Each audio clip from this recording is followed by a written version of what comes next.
जी, सभी को नमस्कार, सभी का स्वागत, अभिनंदन। 51 नंबर प्रश्न से अपने शुरू करेंगे। पार्ट नंबर 2, पहला पार्ट अपने पढ़ चुके हैं। दूसरा पार्ट 51 नंबर प्रश्न है आपका। कालीबाई भील व देवनारायण योजना के तहत मेधावी छात्रों को अब कितनी स्कूटियां दी जाती है? अपने जानते हैं जो कालीबाई भील स्कूटी योजना है राजस्थान के अंदर 2015-16 के अंदर शुरू की गई थी। और ये जो योजना है किसके लिए? बालिका शिक्षा को बढ़ावा देने के लिए, बालिका शिक्षा को प्रोत्साहन देने के लिए ये जो आपकी कालीबाई भील स्कूटी और देवनारायण स्कूटी योजना है, ठीक है। बालिका शिक्षा को प्रोत्साहन देना, इसका आपसे उद्देश्य पूछा जा सकता है।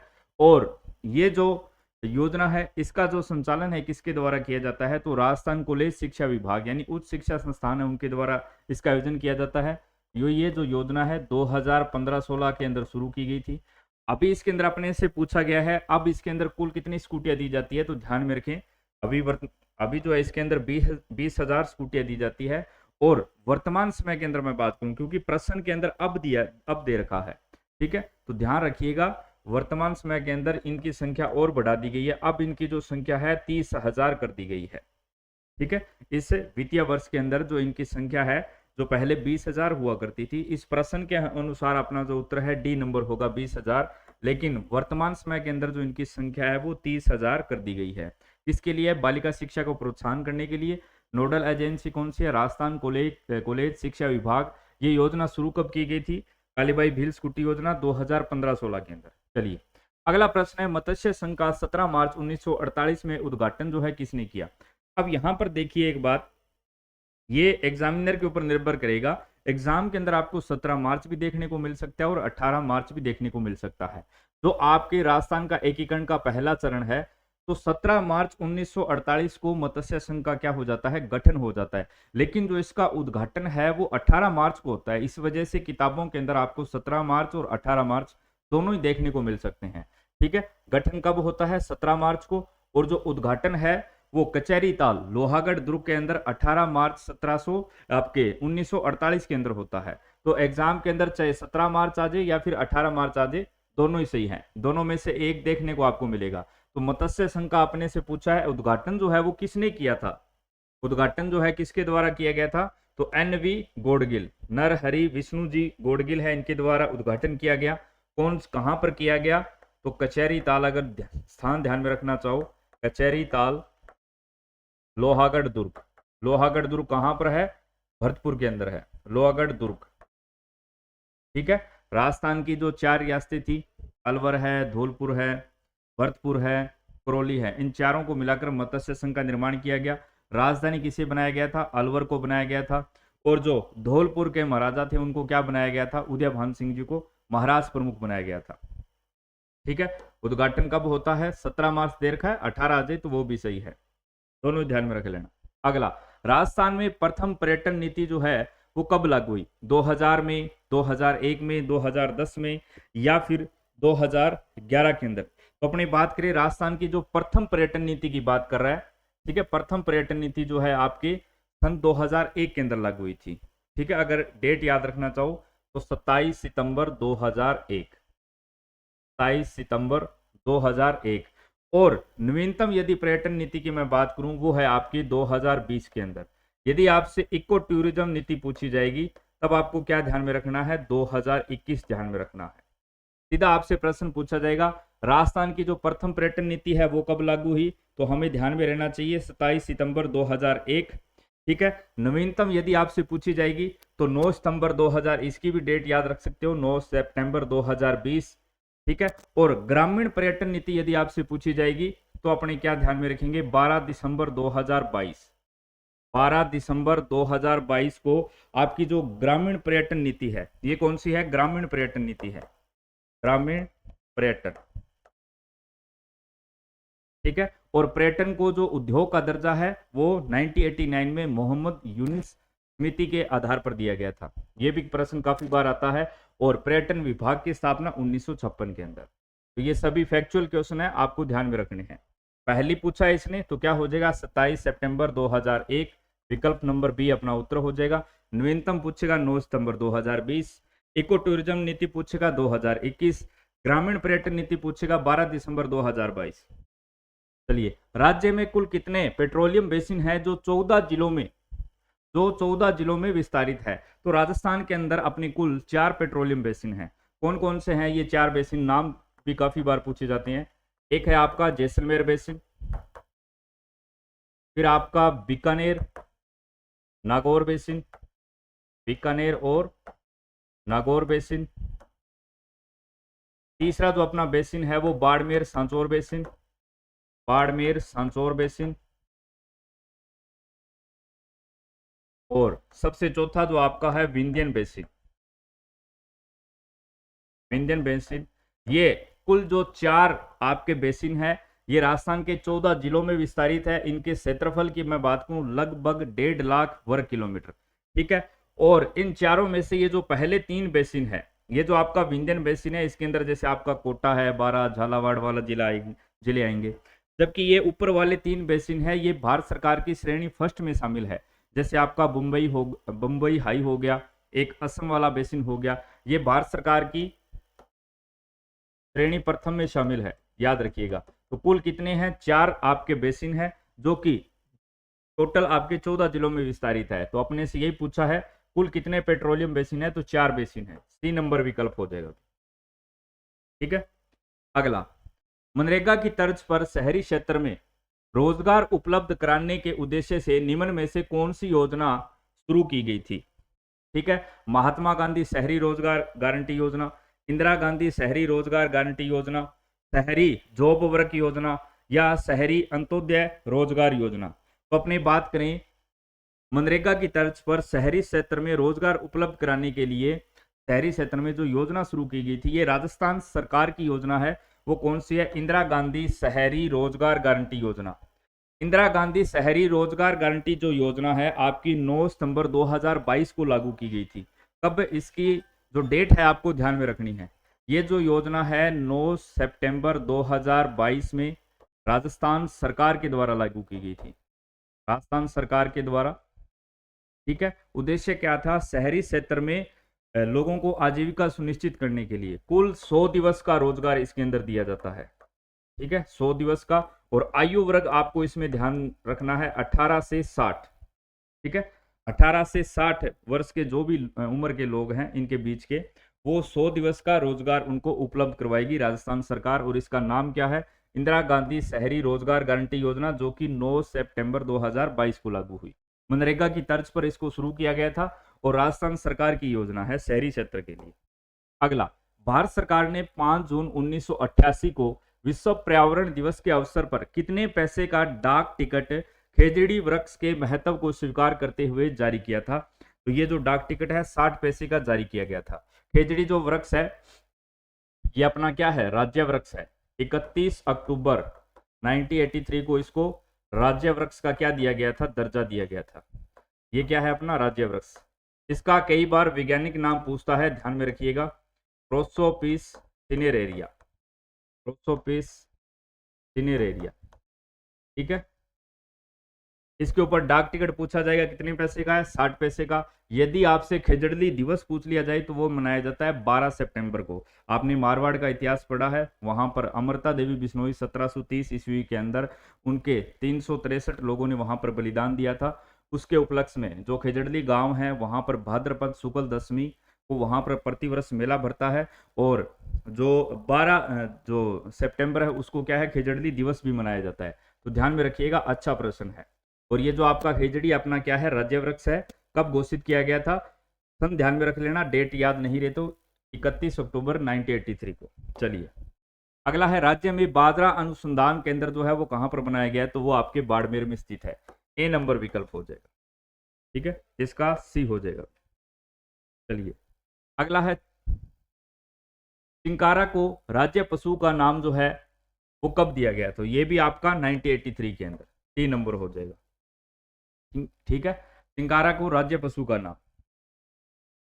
चलिए अगला है, बख्तरी वस्त्र जो है वो क्या है? ग्रामीण महिलाओं के वस्त्र हैं, ग्रामीण पुरुषों के सिर का वस्त्र है, ग्रामीण क्षेत्र में पुरुषों के शरीर के कमर के नीचे के भाग में पहने जाने वाला है, या फिर ग्रामीण क्षेत्र में पुरुषों के शरीर के ये ऊपरी भाग में पहना जाने वाला वस्त्र है, ठीक है। राजस्थान की कला व संस्कृति में जो आपका परिधान वाला टॉपिक है, वहां से ये प्रश्न बना है। ग्रामीण क्षेत्र में पुरुषों के शरीर के ऊपरी भाग में पहने जाना वाला जो वस्त्र है उसे अपने क्या बोलेंगे? वक्त्री वस्त्र बोलेंगे। अगला, निम्न में से असंगत युग्म का अपने को चयन करना है। एक तरफ आपको खेल दिया है और दूसरा खिलाड़ी। जो खेल और खिलाड़ी है, कोई भी जो खिलाड़ी है उसका संबंध कौन से खेल से है? असंगत युग्म का अपने को चयन करना है। जैसे कुश्ती के अंदर आपके रामपाल है, बॉक्सिंग के अंदर सागरमल धायल है, तीरंदाजी के अंदर लिम्बाराम जी है। लिम्बाराम जी का प्रश्न एग्जाम के अंदर काफी बार आता है। फिर उसके बाद यह कुश्ती के अंदर मंजरी भार्गव। तो यहाँ पर ये जो युग्म है डी नंबर, ये आपका गलत है।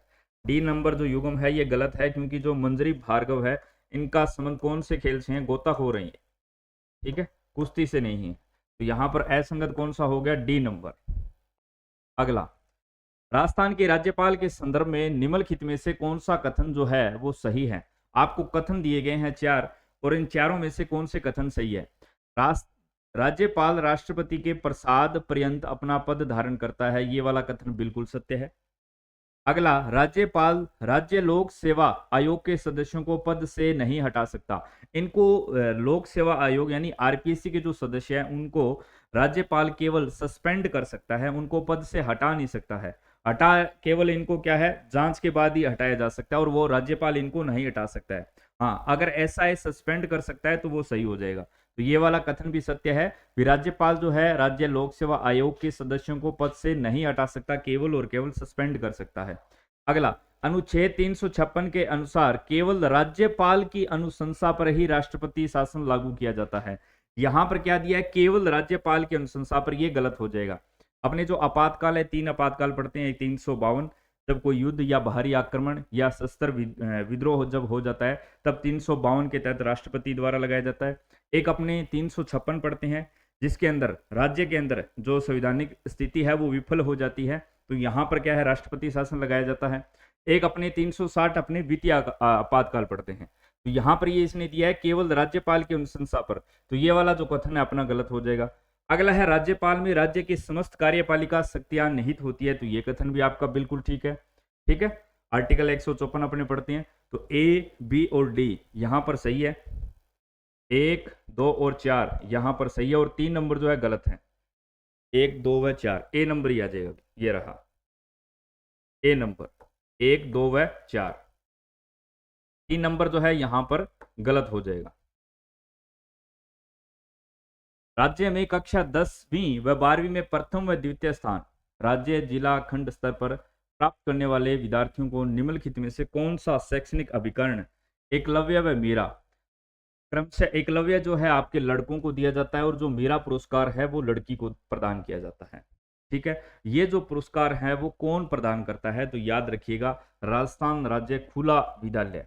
ठीक है, राजस्थान राज्य खुला विद्यालय द्वारा ये जो एकलव्य है वो मीरा पुरस्कार, एकलव्य जो लड़के को प्रदान किया जाता है और मीरा जो है लड़कियों को प्रदान किया जाता है। ठीक है, ये राज्य स्तरीय भी होते हैं। राज्य स्तर पर प्रथम स्थान लाने वाले को 21,000 रुपए और दूसरे स्थान लाने वाले को 11,000 रुपए का इनाम दिया जाता है।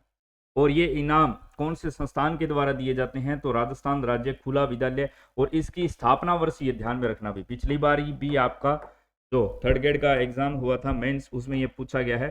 स्थापना वर्ष ध्यान में रखिएगा इसका, 21 मार्च 2005 राजस्थान सोसाइटी एक्ट 1958 के तहत इसको क्या है? स्थापित किया गया था। और इसके द्वारा जो एकलव्य और मीरा जो पुरस्कार है वो राज्य, जिला और खंड स्तर पर प्रदान किए जाते हैं।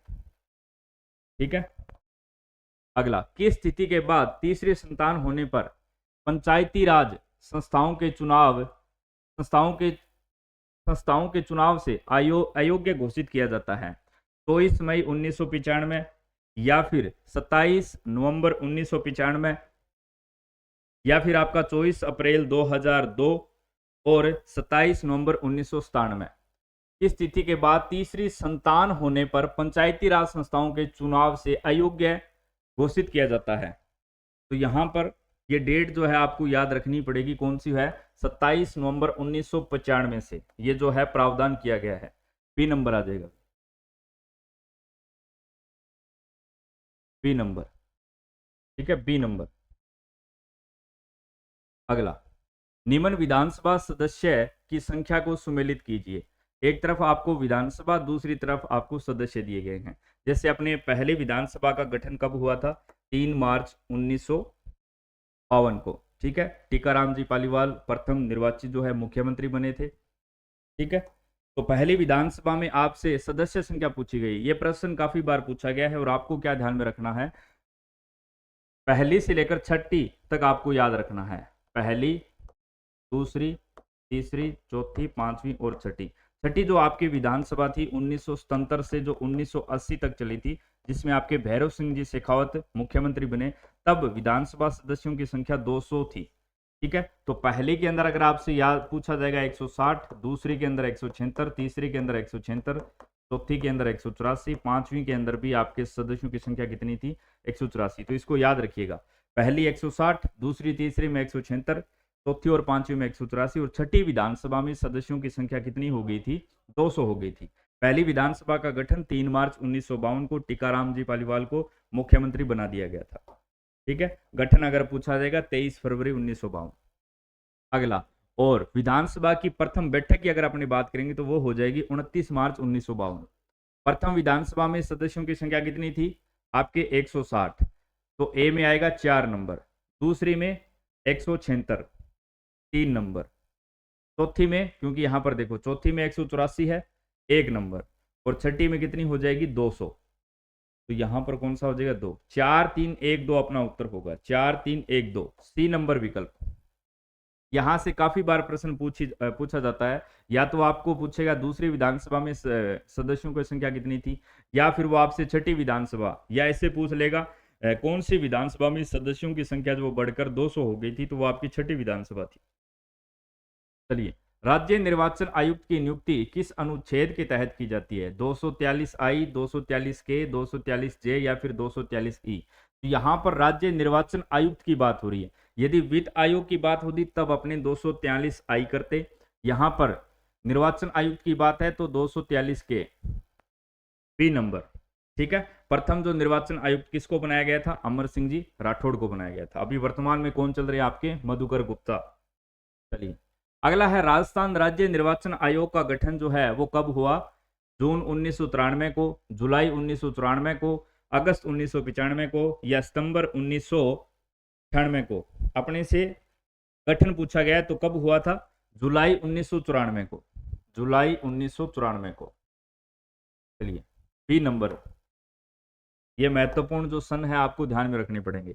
निम्नलिखित में से कौन राज्य सरकार तथा स्थानीय शासन के बीच राजस्व बंटवारे के लिए उत्तरदायी है? यहां पर राज्य सरकार तथा स्थानीय स्वशासन की बात हो रही है। मुख्यमंत्री करता है बंटवारा, केंद्रीय वित्त आयोग नहीं, भी केंद्र की बात ही नहीं हो रही है, राज्य सरकार और स्थानीय शासन के बीच की बात हो रही है, ठीक है। तो केंद्रीय वित्त आयोग नहीं हो सकता, ना ही मुख्यमंत्री करेंगे, ना ही आपके राज्यपाल। कौन करेगा? राज्य वित्त आयोग, राज्य वित्त आयोग। अगर अपनी बात करें पंचायती राज और नगर के बीच, ठीक है, यानी पंचायती राज और नगरीय निकाय, इनके बीच अगर अपनी बात करें तो पंचायतों को मिलेगा 75.1 और नगरों को 24.9, जो अपनी जनगणना है उसके अनुसार। यदि अपने जिला स्तर पर बात करें तो सर्वाधिक 75% आपकी जो ग्राम पंचायत है उनको, ग्राम पंचायत अनुदान जो है मिलेगा। उसके बाद 20% जो है आपका अनुदान जो है किसको मिलेगा? पंचायत समिति को मिलेगा, पंचायत समिति को। कुल जो है कितना होता है आपका? 100% होता है। कुल टोटल जो है आपका 100% है। बाकी कौन सा बच गया? 5% जो है आपके जिला परिषद को, जिला परिषद को। तो इन दोनों में से आपसे कोई भी पूछ सकता है एग्जाम के अंदर। राज्य वित्त आयोग जो है वह जो आपके राजस्व बंटवारा करता है, अगर केवल पंचायती राज और नगर के बीच में पूछेगा तब आपको बताना है 75.1 पंचायती राज को, नगरीय निकाय को 24.9%। यदि पंचायती राज में अगर आपसे पूछा जाएगा तब आपको ये वाला ध्यान में रखना है, ग्राम पंचायत को सर्वाधिक 75% टोटल जो बजट होगा उसका, फिर पंचायत समिति को 20% और जिला परिषद को 5%। ये जो पंचायती राज का 75% है इसका आगे बंटवारा होगा, ठीक है। तो बी नंबर हो जाएगा। अच्छा प्रश्न था, यहां से कई बार प्रश्न बनता है, बी नंबर विकल्प। अगला, राज्यपाल की जो नियुक्ति है वो कौन करता है? बिल्कुल आसान प्रश्न है, राष्ट्रपति करता है। ठीक है, इसी के प्रसाद पर्यंत जो है अपने पद पर धारित होते हैं। ना ही प्रधानमंत्री करता है, ना ही मुख्यमंत्री और ना ही मुख्य न्यायाधीश। B number.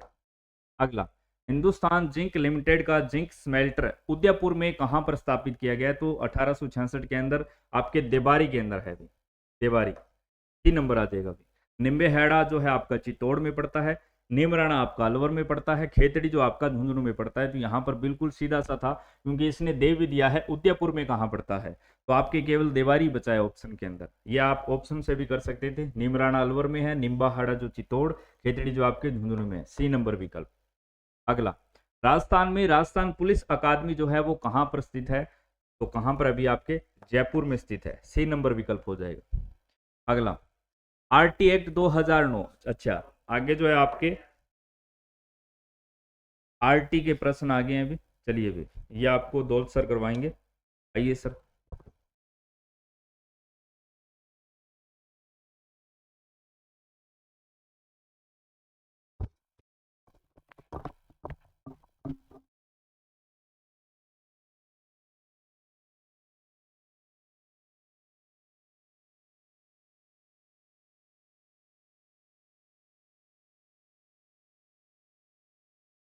जी, चलिए हम कर लेते हैं जो अपनी योजनाएं हैं और जो आर्थिक समीक्षा है ना, उनके क्वेश्चन पहले कर लेते हैं, फिर आपके आरटी और साइकोलॉजी के क्वेश्चन बचेंगे, वो आपको दौलत सर करवा देंगे। चलिए, अपने क्वेश्चन हैं वो है 80 से।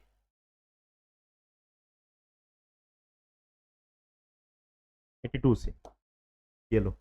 पहला क्वेश्चन है जो कि योजना से है। इसके अंदर राजस्थान की जो योजना है, मुख्यमंत्री वृद्धजन सम्मान पेंशन योजना, जो बूढ़ा पेंशन जो होती है, जिसे हम मुख्यमंत्री वर्जन सम्मान पेंशन योजना है, उसके जो है उसके बारे में यहाँ पे आपको जो है पॉइंट्स दिए हुए हैं। उनमें पूछा है उन कथनों पर विचार करना है और सही विकल्प को चुनना है आपको, यानी सही कौन सा है गलत कौन सा है, ऐसा पूछा गया है।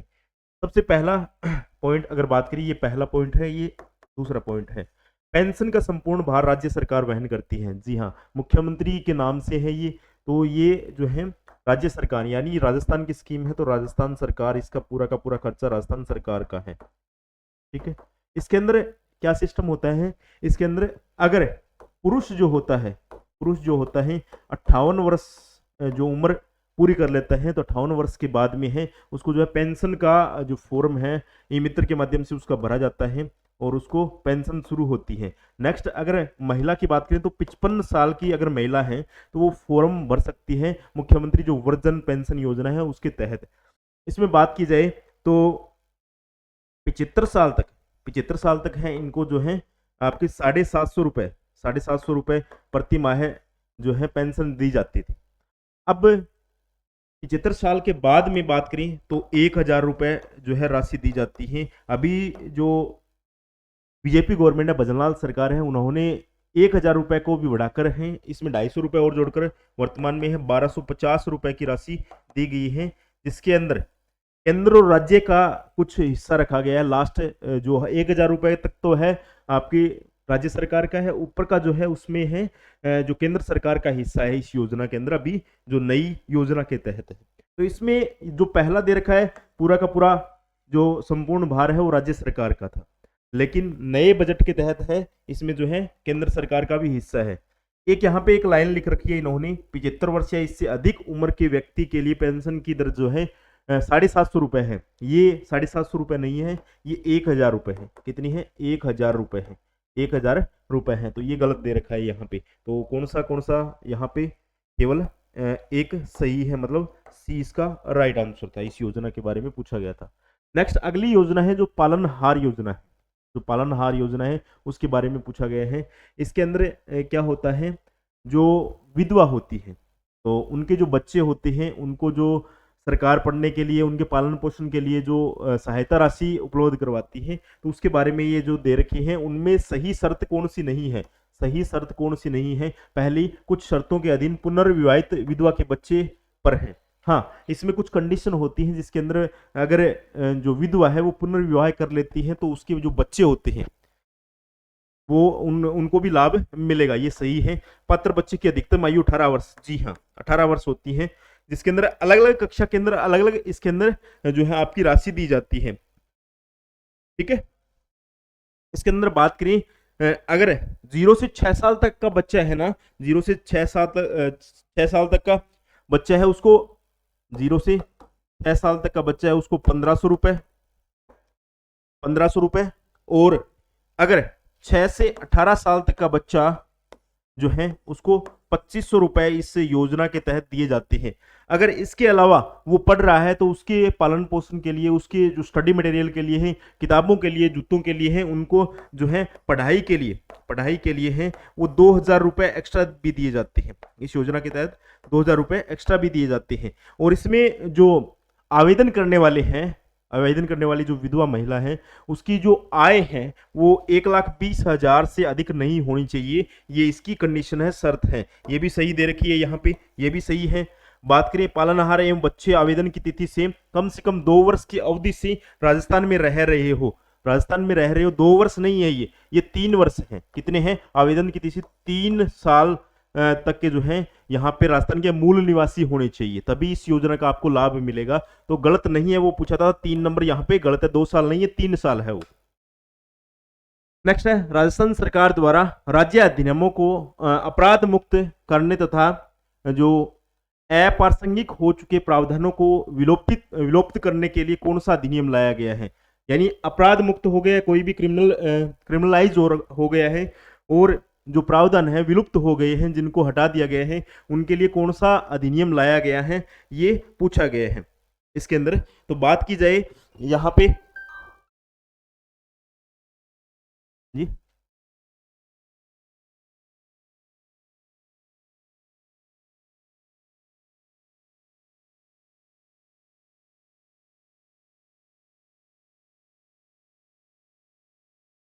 बात करें इसके अंदर, तो इसके अंदर जो है आपका जो अपराध मुक्त हो चुके हैं उनके लिए है लोक विश्वास अधिनियम लाया गया है। यह अधिनियम इनके लिए लाया गया है।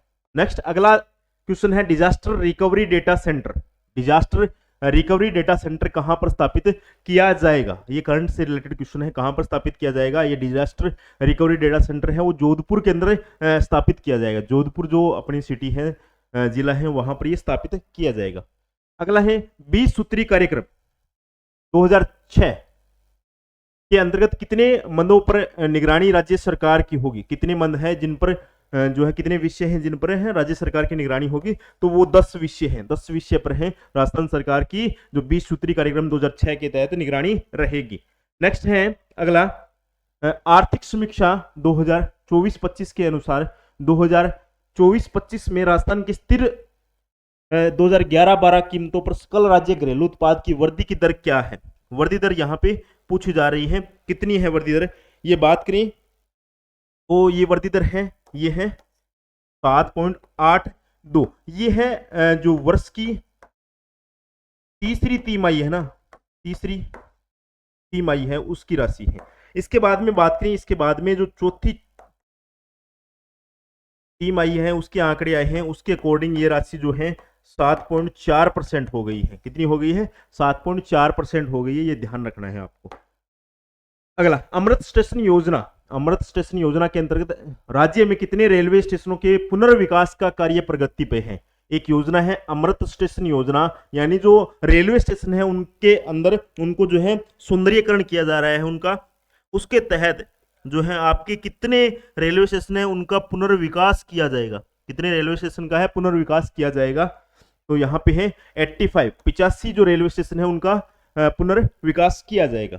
नेक्स्ट अगला जो क्वेश्चन है आर्थिक समीक्षा से है, राजस्थान के जीएसवीए में कृषि क्षेत्र की कुल हिस्सेदारी 2011-12 में 28.56% से घटाकर 2024-25 में स्थिर 2011-12 कीमतों पर हो गई है। कितनी हो गई है? पहले कितनी थी? 28.56 थी, उससे घटके कितनी हो गई है ये इसके अंदर पूछा गया है। घटके कितनी हो गई है ये यहाँ पे पूछा गया है। पहले कितनी थी? 28.56 थी। कितनी थी? 28.56 थी, अब हो गई है 26.54 हो गई है। ये हो गई है वर्तमान में। अगर पूछ लिया जाए कितना अंतर हो गया है, तो कितना अंतर हो गया है?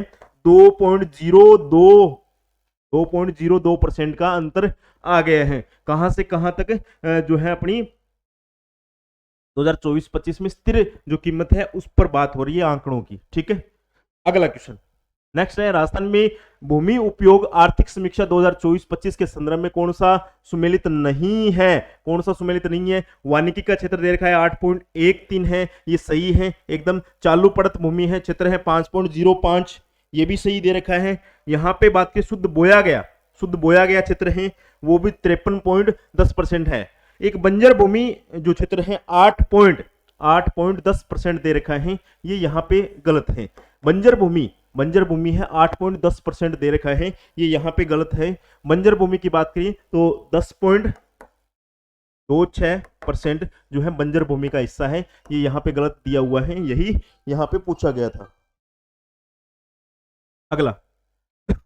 अगले हैं आपके जो हैं शिक्षण विधियों के हैं, साइकोलॉजी है और मैनेजमेंट के क्वेश्चन है आपको दो से।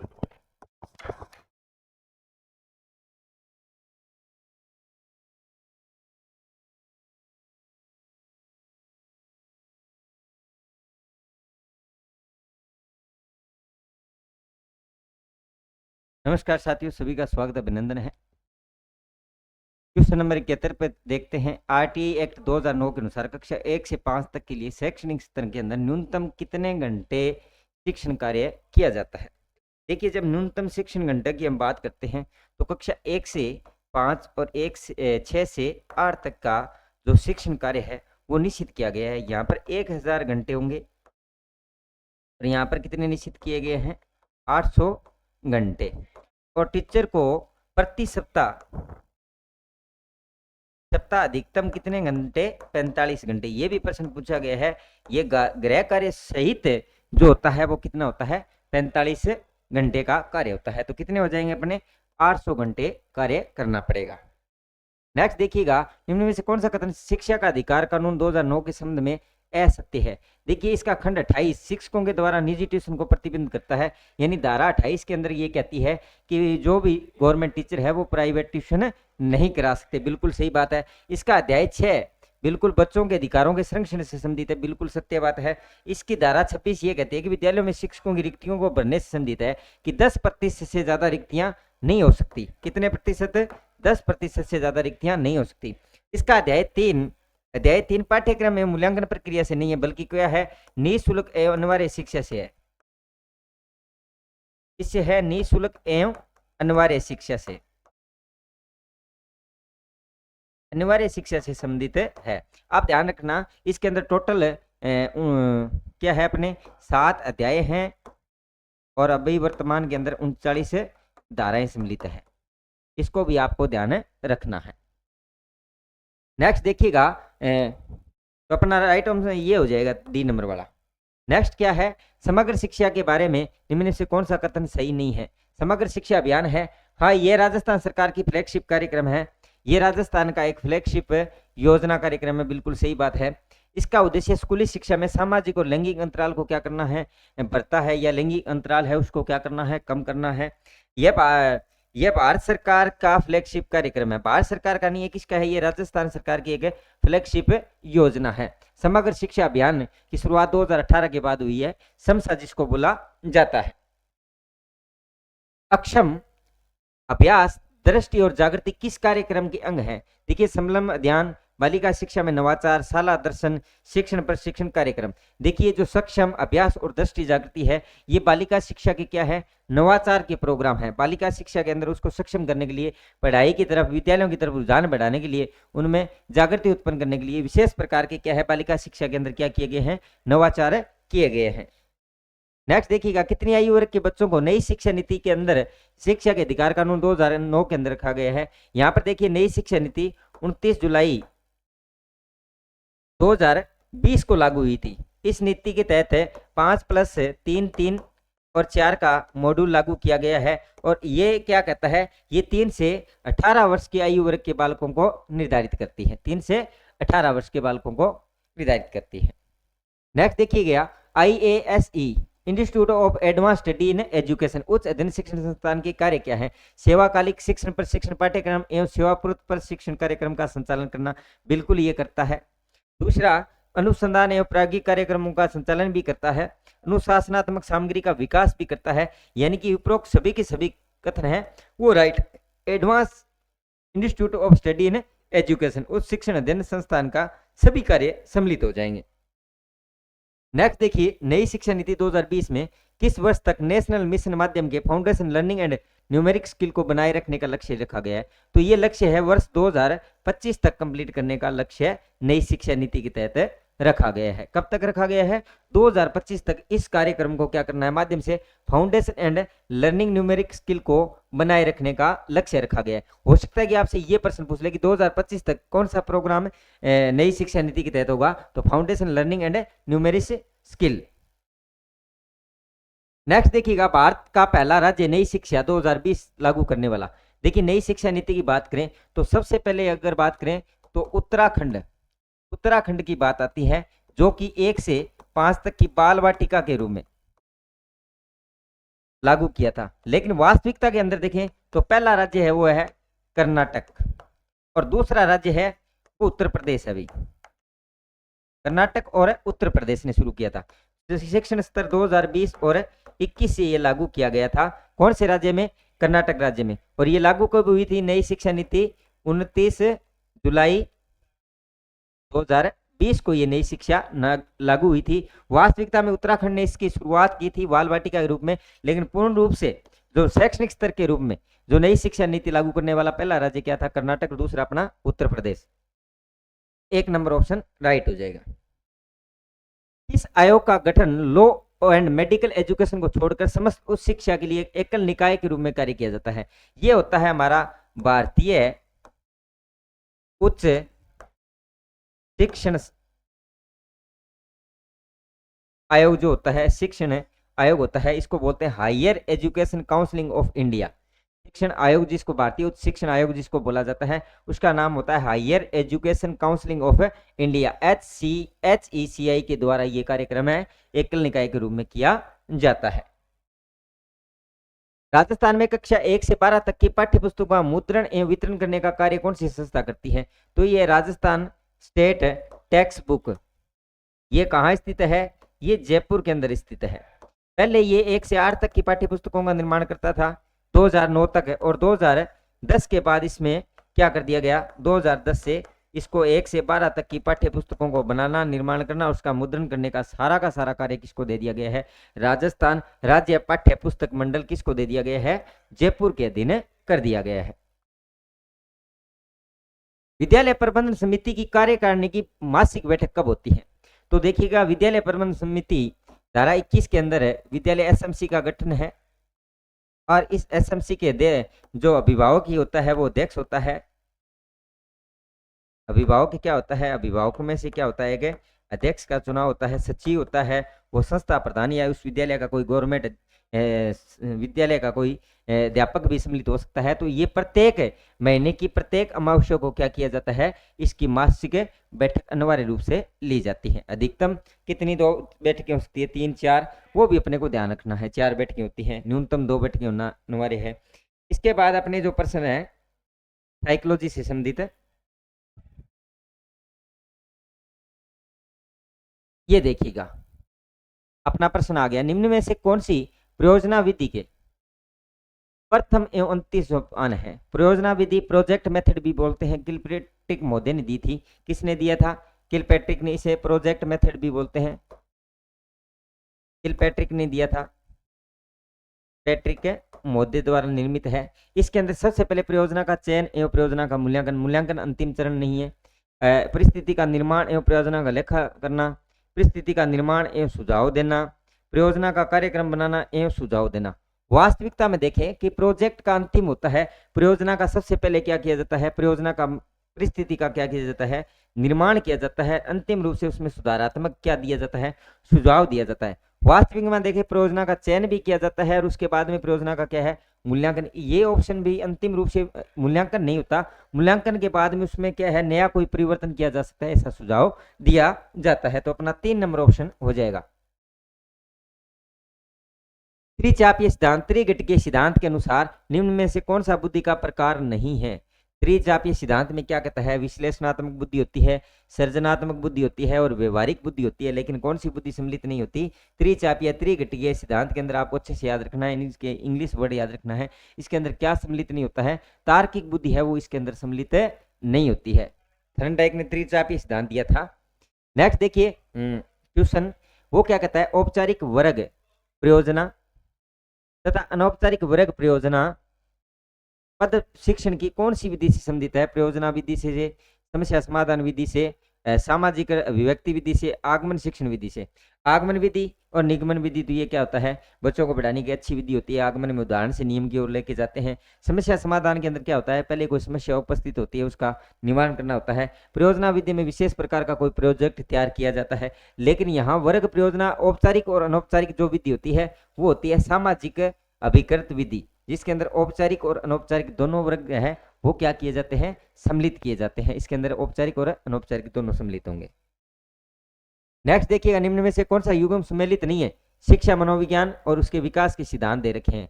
देखिए जोन ऑफ प्रोमिक्सल डेवलपमेंट, जीडीपी का सिद्धांत, सामाजिक और सांस्कृतिक विकास का सिद्धांत, बिल्कुल सही कथन है। लैंग्वेज एक्वेशन डिवाइस, एलएडी भाषा विकास, बिल्कुल ये लैंग्वेज क्वेश्चन डिवाइस है, ये भाषा विकास के सिद्धांत से संबंधित है। हिंज की कहानी, ये नैतिक विकास का सिद्धांत कहलाता है, बिल्कुल सही है। जीवन अवधि विकास का सिद्धांत, ये मनोलैंगिक विकास सिद्धांत नहीं है, जबकि सामाजिकरण का सिद्धांत कहलाता है। जीवन अवधि है, ये सामाजिकरण से संबंधित है, सामाजिक और सांस्कृतिक प्रक्षेप से संबंधित है। तो ये कथन हमारा क्या हो जाएगा, गलत हो जाएगा। नेक्स्ट देखिएगा, बालक का विकास आनुवांशिकता और वातावरण दोनों का गुणफल है। यानी कि ये बात किसने कही थी कि जो हमारा विकास है, विकास किसके परिणाम स्वरूप होता है, आनुवांशिकता इनटू उसका क्या होता है, जो हमारा वातावरण है, इन दोनों का गुणनफल होता है। एक दूसरे के क्या सिक्के के पहलू होते हैं। और ये बात कही थी वुडवर्थ महोदय ने। वातावरण, आनुवंशिकता और वातावरण दोनों का क्या होता है, गुण होता है। ये बात किसने कही थी, ये बात कही थी वुडवर्थ महोदय ने। नेक्स्ट है, व्यक्तिगत भिन्नताओं को ध्यान में रखते हुए विद्यार्थी के शिक्षण के लिए प्रयोजना विधि के निर्माता कौन है? यानी कि प्रत्येक व्यक्ति के लिए अलग अलग विधि, व्यक्तिगत भिन्नताओं को ध्यान में रखते हुए प्रोजेक्ट जो मेथड है, यानी प्रयोजना विधि का निर्माण किसने किया था? थर्नडाइक महोदय ने, किलपैट्रिक महोदय ने, पारकास्ट ने, वाटसन ने। ये तो बच्चों के लिए कहानी विधि पारकास्ट ने दी थी। तो इसके प्रोजेक्ट मेथड के जन्मदाता कौन थे? किलपैट्रिक महोदय। प्रोजेक्ट विधि के जन्मदाता कौन थे? तो ये इसके जन्मदाता भी कहलाते हैं। कौन हो जाएंगे अपने? किलपैट्रिक महोदय। विकास के संदर्भ में निम्न में से कौन सा कथन सही नहीं है? विकास के बारे में जब डेवलपमेंट होता है व्यक्ति के अंदर, जन्म से लेकर वृद्धावस्था तक प्रत्येक स्तर पर विकास होता है, तो विकास के प्रत्येक अवस्था के अपने खतरे हैं। बिल्कुल जैसे शिशुअवस्था है, बाल्यावस्था है, किशोरावस्था है, वृद्धावस्था है, प्रत्येक अवस्था के अंदर अलग अलग प्रकार की खतरे सम्मिलित होते हैं। बिल्कुल सही बात है। विकास उकसाने या बढ़ाने से नहीं होता है, इस बात को, ये बात गलत हो जाएगी भी। लेकिन यहाँ देखो, विकास सांस्कृतिक परिवर्तनों से प्रभावित होता है। जो हमारी संस्कृति कल्चर है वो भी विकास को क्या करता है? प्रभावित करता है। विकास की प्रत्येक अवस्था की अपनी स्वयं की अलग अलग विशेषताएं होती है। शिशु अवस्था की अलग विशेषता होती है, बाल्यावस्था की अलग होती है, किशोरावस्था की अलग अलग होती है। तो प्रत्येक की अलग अलग अवस्था होती है। लेकिन विकास उकसाने या बढ़ाने से नहीं होता है, ये कथन इसका विकास के संदर्भ में सही नहीं है। नेक्स्ट देखिएगा, विकास का अर्थ क्या है? डेवलपमेंट का अर्थ क्या है? परिवर्तनों की उत्तरोत्तर श्रृंखला। बिल्कुल होती है परिवर्तन। यहाँ देखो, अभिप्रेरणा के फलस्वरूप होने वाले परिवर्तनों की उत्तरोत्तर श्रृंखला, अभिप्रेरणा और अनुभव के परिणाम स्वरूप होने वाले परिवर्तनों की उत्तरोत्तर श्रृंखला, परिपक्वता एवं अनुभव के फलस्वरूप होने वाले परिवर्तनों की श्रृंखला। देखो, यहाँ अभिप्रेरणा, परिपक्वता एवं अनुभव के फलस्वरूप होने वाले अभिप्रेरणा। यहाँ देखो, विकास क्या है? परिपक्वता एवं अनुभव के फलस्वरूप होने वाले परिवर्तनों की एक लंबी श्रृंखला होती है, वो क्या कहलाता है? डेवलपमेंट कहलाता है। यहाँ अभिप्रेरणा से कोई तत्व मतलब नहीं है, परिवर्तनों की उत्तरोत्तर श्रृंखला होती है। व्यक्ति जैसे जैसे परिपक्व होता जाता है, उसका विकास, उसका अनुभव बढ़ता है, और विकास के फलस्वरूप होने वाली परिवर्तनों की श्रृंखला क्या कहलाती है? विकास कहलाती है। तो अपना डी नंबर आंसर राइट होगा भी इसका। नेक्स्ट देखिएगा, अकलाने का मनोवैज्ञानिक कारण क्या है? कि व्यक्ति क्या होता है? तुतलाना, या इसको बोलते हैं अकलाना। तो व्यक्ति के अंदर जब है व्यक्ति बोलता है तो वे संवेग पर डिपेंड करता है। यदि संवेगों का क्या हो? तीव्र प्रवाह होता है, तो व्यक्ति के अंदर ये संभावनाएं होती हैं। घर और विद्यालय का तनावपूर्ण वातावरण, इस पर कोई प्रभाव नहीं। शब्द भंडार की अपर्याप्तता होना, ये भी नहीं है। त्रुटिपूर्ण वाक्शैली भी नहीं है, लेकिन संवेगों का यदि तीव्र रूप से प्रभाव हो रहा है, काम क्रोध ईर्ष्या जो संवेग होते हैं उनका यदि तीव्र रूप से प्रभाव हो रहा है, तो व्यक्ति क्या करता है, मनोवैज्ञानिक कारण माना जाता है हकलाने का। नेक्स्ट देखिएगा, बुद्धि लब्धि ज्ञात करने का सूत्र क्या होता है। तो बुद्धि लब्धि क्या होती है, मानसिक आयु, मेंटल एज बटे क्रोनोकोलिक आयु, यानी कि वास्तविक आयु इनटू क्या होता है, 100 होता है। इसको बोलते हैं बुद्धि लब्धि का सूत्र। ये दिया था टर्मन मोदे ने। किसने दिया था, टर्मन मोदे ने दिया था बुद्धि लब्धि का जो सूत्र है। और ये बुद्धि लब्धि का सूत्र होता है, यानी कि मानसिक आयु बटे वास्तविक आयु। वास्तविक आयु पहले नहीं होगा तो ये गलत हो गया, तो मानसिक आयु वास्तविक आयु इंटू 100। वास्तविक आयु ये भी गलत हो गया, मानसिक आयु बटे वास्तविक आयु इंटू 100। दो ऑप्शन एक जैसे आगे भी, मानसिक आयु इंटू वास्तविक आयु इंटू 100। ये ऑप्शन देखिए ओप्लिक होता तो ये गलत हो जाता। यहाँ पर अपने बी ऑप्शन मान लेते हैं तो ये अपना सही हो जाएगा भी। या इसके ओप्लिक मानना है, गुणा नहीं है, ठीक है। तो अपना राइट आंसर क्या होगा, मानसिक आयु इंटू कालाक्रमिक आयु या वास्तविक आयु, या क्रोनोलॉजिकल एज होती है उसको वास्तविक आयु कहते हैं, इंटू गुणा किससे करते हैं, 100 से करते हैं। तो ये आ जाता है अपना